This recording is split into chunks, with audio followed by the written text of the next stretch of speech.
I think I have some of the Xbox fans riled up this morning. You have to understand, I'm a thorn in the side of any commitment or brand loyalty you may have to consoles because I truly would love for you to be a PC player. Now, some of you are already dragging and lambasting me in the comment section. I hope you now understand what delusions of grandeur has been feeling for a good 1 to 2 years. So, if you probably want to know how to deal with me, just ask him how. He's one of those folk who stands his grounds on his positions, and I do enjoy it. However, I've been seeing a few comments telling me that my take on Xbox being more aggressive is a dumb take. And I have to ask and say, I wonder if you guys realize the urgency that Xbox actually requires to be able to not just, you know, be competitive in the industry, but capitalize to secure a strong position from many fronts. Xbox has the best ecosystem to play games on, but there is a problem. Xbox has a PR problem.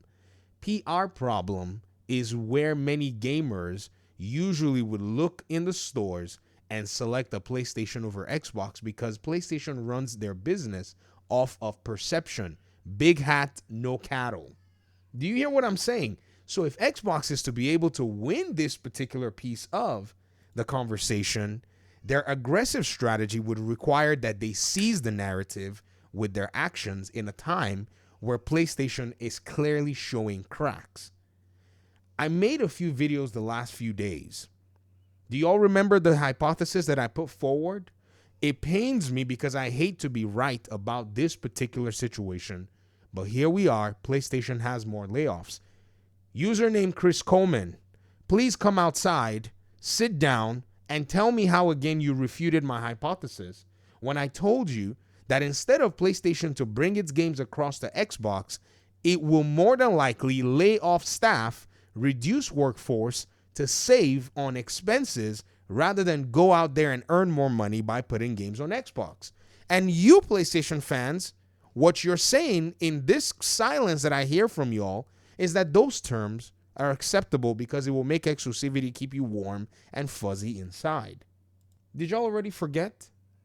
It was only a few days ago when I was drawing these little stick figures and drawing the arrows and telling you that what PlayStation would do if it does not do these remasters for y'all on PlayStation to buy 2 to 3 copies and send a PC version, and in some cases sell a license so that the games go to Xbox, or let someone acquire the license so the game goes to Xbox.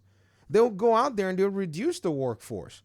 I remember that this user on the PlayStation side, Chris Coleman, told me that my hypothesis was not correct, telling me this is big, long talk about Lego and blah, blah, blah. You're clearly not a PC gamer, but an Xbox turncoat, yada, yada, yada. And then we wake up this morning, there are layoffs from PlayStation's San Diego team, who are a visual art studio that have worked on games across the board.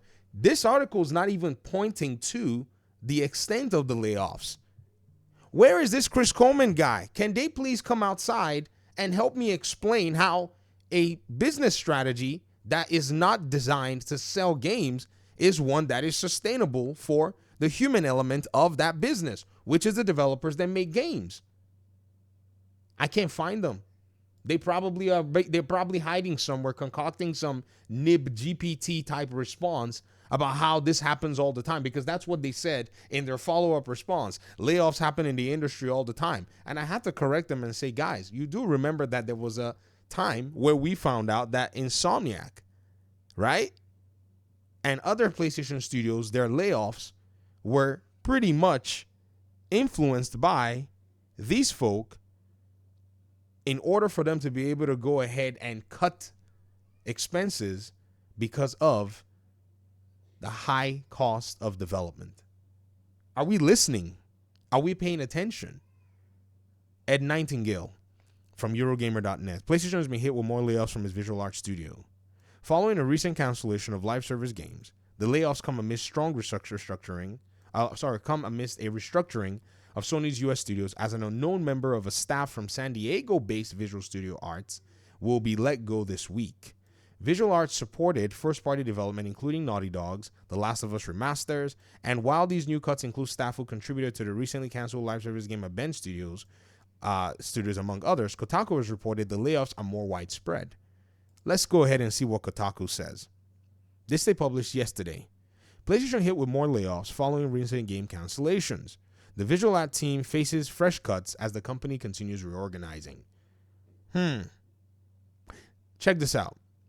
While some cuts are included staff who contributed to the recently canceled projects like the upcoming live service game at Bend, a source told Kotaku that the layoffs were more widespread than that. Earlier this weekend, a known number of staff at the visual arts group based out of San Diego were informed that their last day at Sony will be March 7th.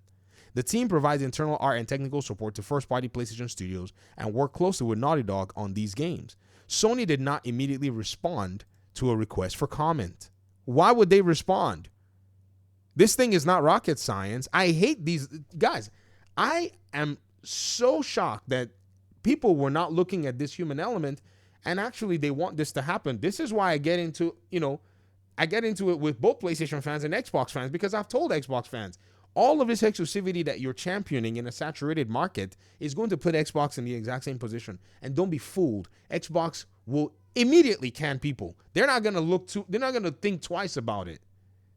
Because you want to be warm and fuzzy inside with your little bitty exclusives, not realizing that you should sell your platform based on what your platform offers. Steam is basically offering consumer protection. That's why their platform is growing.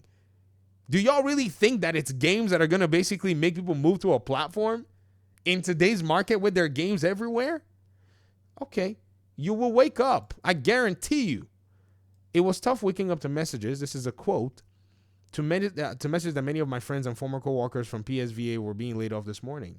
Former PSVA project manager Abby Lamaster, now at Riot Games, posted on LinkedIn on Monday. The layoffs today hit hard.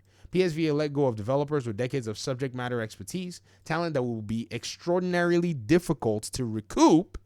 The industry can be unpredictable, but the skill, experience, and passion of the people I work with at PSVA are undeniable. The layoffs come after an expensive failure in last year's Concord, new rounds of live project cancellations, including reported God of War spin-off at Bluepoint Games, and a reorganization within the top echelons of Sony's leadership. In January, Hiroki Totoki became the company's new CEO. Hideaki Nishino became the sole CEO of PlayStation, with Herman Hulst, who had previously been CEO, reporting to him as the ongoing head of PlayStation Studios. Now, let me call another group to come outside. Those who said PlayStation just had its best quarter last Q4, come outside. So in the midst of its wonderful, sparkling, quarter, in the midst of it selling more consoles, in the midst of it seeing record-breaking improvements in areas, what the heck is this? What is this? Tell me, what the heck is this? Is this how they intend to grow and sustain their business? This right here? So that you can keep your exclusivity warm on the inside? This is it. To the Xbox fans, this is where you want Xbox to go? Because I can guarantee you, Microsoft is not willing to lose that $400 a share position. I can almost guarantee you. You got to understand that these corpos are as cold, regardless of it. The only reason Xbox is right here, in my opinion, in where it is right now, is because they have a visionary as a leader who, regardless of the corporate BS, can cut through that and say the consumer is where we want to reach. Somebody was dragging me in the comment section saying that my take is dumb because I'm saying that Xbox is not aggressive enough.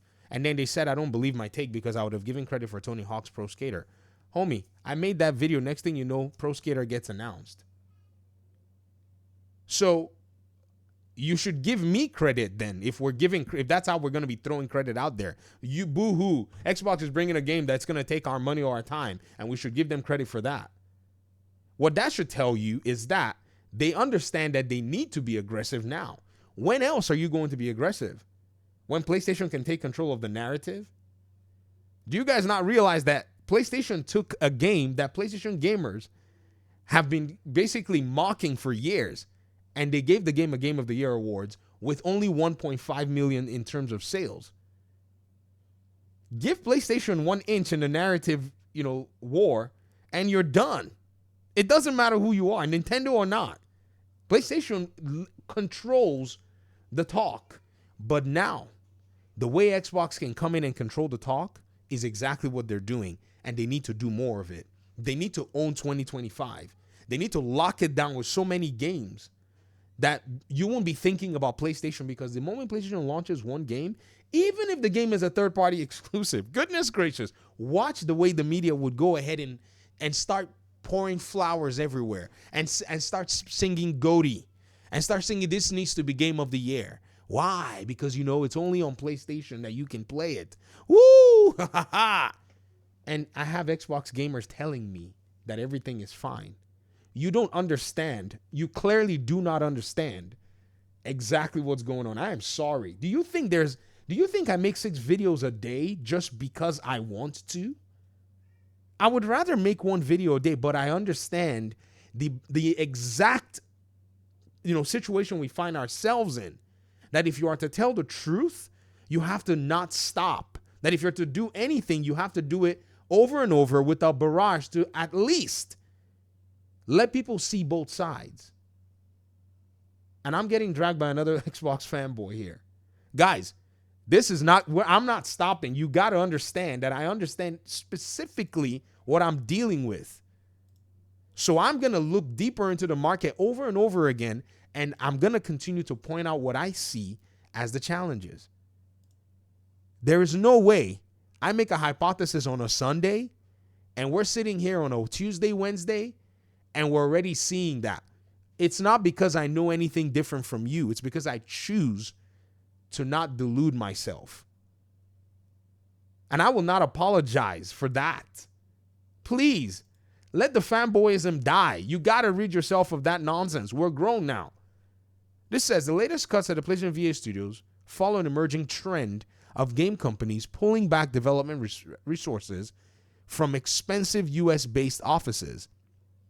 Last year, during a business briefing, hosts said there had been pressure on the cost side as Sony laid off hundreds amidst spiraling first-party blockbuster game development budgets.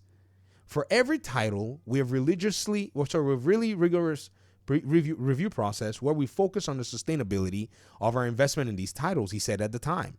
We include areas such as looking at what can be outsourced, for example, to avoid too high peak resource on development teams because costs can be sticky. We're looking at co-development options in areas where the cost per resource is maybe somewhat lower than the average or the American West Coast. Outsourcing, easy fix, go sell your games. But no, it's too much for the exclusivity idol that we have all built that I'm not holding back, that we're going to bow down to.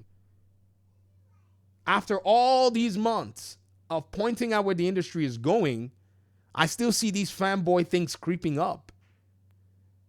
This video was made with a little bit of objectivity and a little bit of frustration. And I mix it in for you to to be dished to y'all, because this is insane. If this layoff thing is not, for me, this is a problem, because I got laid off guys, I hate these layoffs because it's very close to home. So when you hear me like this, you got to understand there was once upon a time, we just had a baby and I got laid off and I was thousands of miles away from home. We just moved, whole different state. And my job gets outsourced. It went straight to another country. So when I hear these kinds of things happening, man, you got to understand that for me, it's a big issue, man. So the first world problem that you have of exclusivity, man, that thing can burn for all I care. Because there's a human element to game development. There's a human element that brings everything together. We cannot minimize that human element because of our egos. This is my stance on the issue. Thank you for watching the video. Talk to me in the comment section if you want. Peace out.